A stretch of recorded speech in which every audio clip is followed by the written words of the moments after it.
Il passe super l'artiste. Super, encore un but sensationnel.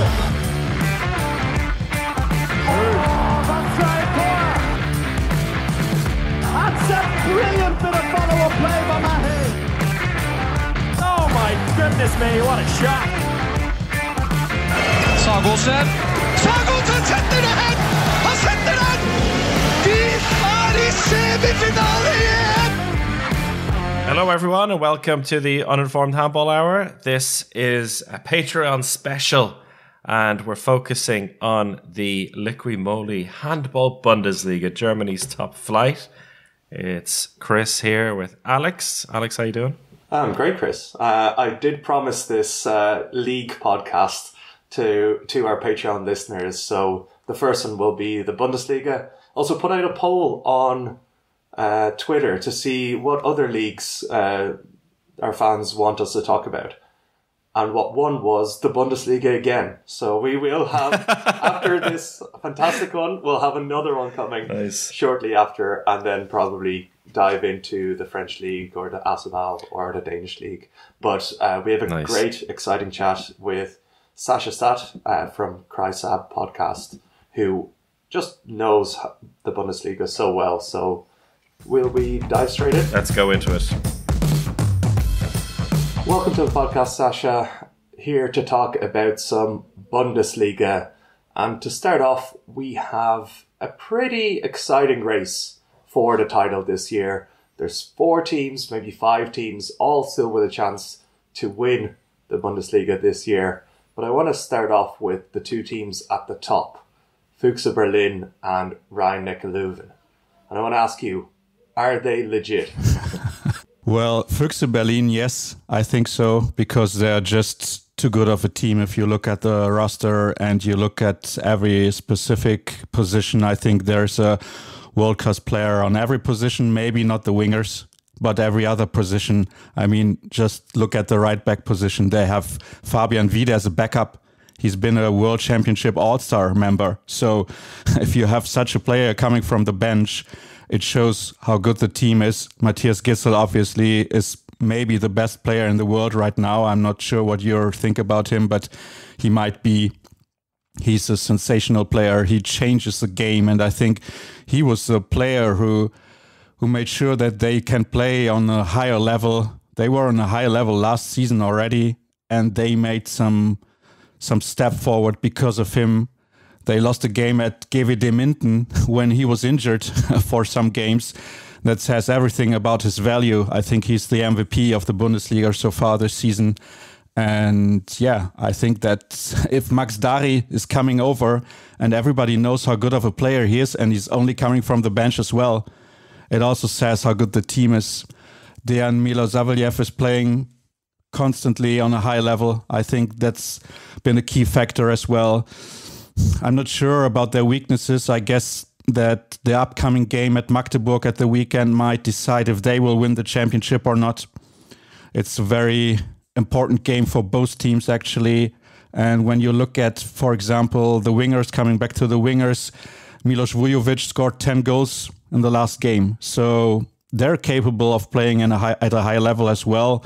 Obviously, Hans Lindberg is injured right now, but it doesn't seem to bother them. So I think Füchse Berlin are legit. Rhein-Neckar Löwen, I think not so much, because I'm not convinced yet. They have a good schedule right now. I think they will probably win the next 4 games as well. And when they do so, let's see how good they do against the big teams. And if they win against the big teams, I think they will play most games away from home. I'm not sure about the schedule. But if they win again against the big teams, of course they are legit. And it's because Sebastian Hinze brought some new energy, some new perspective. He gave all the freedom in the world to Yuri Knorr, and I think it shows. But I'm more convinced by Füchse Berlin, obviously.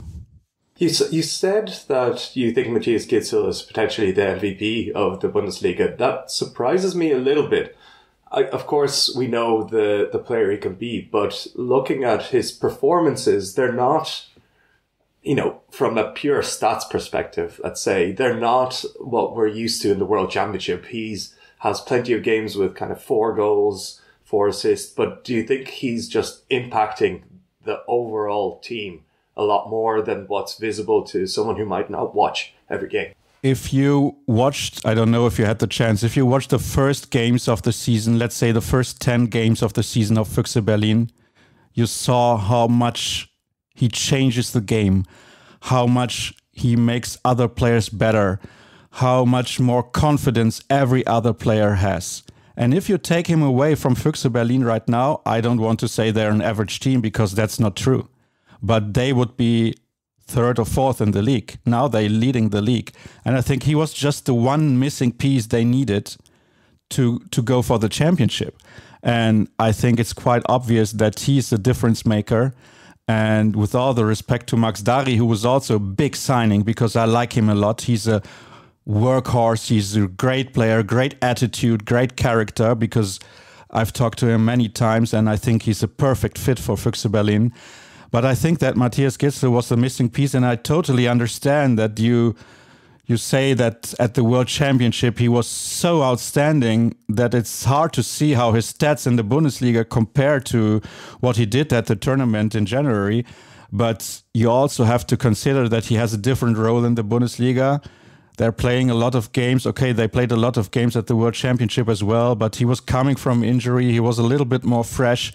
And I think right now, Jaron Siewert, the coach, is finding the right solutions that he doesn't play all the time, because I think it's not smart to do so. There will be more important games like the upcoming game at Magdeburg where he might play 50 minutes or maybe even more.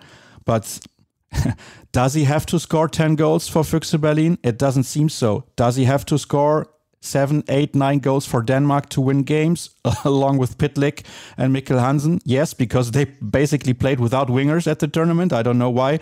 But yeah, I think that the game, the way Denmark played this time at the tournament was so focused on the backcourt players that it automatically caused maybe, or forced Gisdol to score a lot of goals, which he doesn't have to do at Füchse Berlin. That's a good point. What I really like about this season with, 5 teams, maybe not all necessarily going for the title, but, going for a top 2, top 3 spot, is that every single week there seems to be a huge game. And that really fits Füchse Berlin's schedule now over the next month or so. You mentioned the game against Magdeburg next week. They have Kiel away from home coming up, Hanover away from home coming up, and then at home against Rhein-Neckar Leuven, all in their next 5 games, which is pretty intense. And I wonder, you mentioned the injuries there as well. Is that for you where their potential downfall would come? Or is there something else in this Füchse team where you're thinking, okay, maybe if one thing is not right here, then it could fall apart a little bit? It's possible, because right now they're missing Lasse Andersson, and maybe Lasse Andersson is not the best player in the world. He isn't. But he's big, he's physical, he has a lot of quality when it comes to score easy goals from the backcourt. Sometimes you need that, because you can't go for one-on-one all the time. It's not possible, because after, 20 games, your players will be tired. And that's the way Paul Drucks is playing, that's the way Jakob Holm is playing, that's the way Matthias Gisdol is playing. So at some point you need easy goals, and Lasse Andersson is a player who can do so. Fabian Wiede, at times he can do so as well.